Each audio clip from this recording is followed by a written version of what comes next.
Bismillahirrahmanirrahim. Assalamualaikum warahmatullahi wabarakatuh. Kami dari Kejaksaan Negeri Kota Cirebon telah berbenah diri dalam rangka membangun zona integritas menuju wilayah bebas dari korupsi dan wilayah birokrasi bersih melayani, serta telah melaksanakan 6 area perubahan, meliputi area perubahan yang pertama, manajemen perubahan, yang mempunyai tujuan perubahan pola pikir atau mindset dan budaya kerja atau culture set. Indikatornya adalah A. Metode dalam menumbuhkan komitmen bersama sehingga semua pegawai mulai dari Katsatker hingga Pramubakti memiliki semangat untuk membangun zona integritas menuju WBK dan WBPM. Antara lain, pertama, adanya apel pencanangan zona integritas menuju WBK WBPM dan penandatanganan fakta integritas serta komitmen bersama. B. Peran aktif pimpinan dan pegawai pada unit kerja dalam membuat perubahan pola pikir dan budaya kerja. Antara lain, Kajari memimpin rapat membentuk tim kerja pembangunan zona integritas menuju WBK WBPM yang diikuti seluruh pegawai. Kedua, telah menunjuk agen perubahan yaitu Saudara Nuri Sri Amaranti dan Saudara Rizky Fajar Erlangga. Yang ketiga, telah diterbitkannya SK Tim Kerja dan SK Agen Perubahan, dan di sini pimpinan Satker sebagai role model. Yang C, pemantauan dan evaluasi pelaksanaan rencana pembangunan zona integritas menuju WBK WBPM antara lain, pertama, mengikuti pengarahan Wakil Jaksa Agung terkait pembangunan zona integritas menuju WBK WBPM. Kedua, diadakannya rapat monitoring dan evaluasi pembangunan zona integritas menuju WBK WBPM, dan ketiga, adanya hasil monitoring dan evaluasi before dan after. Area perubahan yang kedua, penataan tata laksana. Penataan tata laksana mempunyai tujuan efektif, efisien, dan transparan. Indikatornya adalah adanya standar operasional prosedur untuk kegiatan utama dan layanan publik, antara lain adanya SOP pada seluruh bidang, adanya SOP penerimaan tamu, adanya SOP tilang, SOP pengambilan barang bukti, dan SOP PTSP.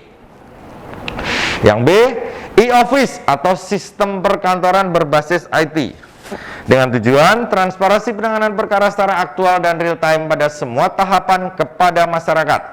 Indikatornya, adanya CMS Pidum dan CMS Picus, adanya sistem informasi manajemen kepegawaian, visual display unit di ruang PTSP, adanya kanal zona integritas di website, adanya PTSP online, info dan layanan online, adanya SIPD, SIPAKUM, tata kelola arsip dan perpustakaan. Yang C, keterbukaan informasi publik antara lain, adanya website dan media sosial yaitu Facebook, Instagram, dan Twitter. Area perubahan yang ketiga yaitu penataan sistem manajemen SDM. Tujuannya meningkatkan profesionalisme SDM. Indikatornya, pertama, perencanaan kebutuhan pegawai antara lain laporan kekosongan jabatan eselon 5, penempatan pegawai sesuai dengan rencana kebutuhan organisasi. B, pola mutasi internal.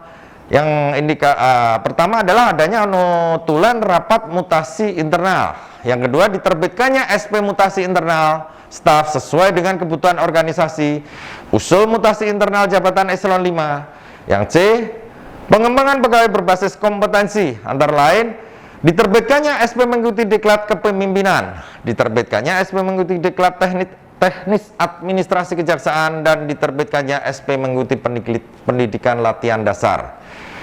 D, pengukuran kinerja pegawai antara lain adanya perjanjian kinerja, pembuatan SKP atau sasaran kinerja pegawai, adanya indikator kinerja utama. E, peningkatan disiplin pegawai antara lain dengan adanya absensi elektronik dan absensi manual. F, sistem informasi pegawai antara lain adanya sistem informasi manajemen kepegawaian. Area perubahan yang keempat, penguatan akuntabilitas. Tujuannya meningkatkan kapasitas dan akuntabilitas kinerja.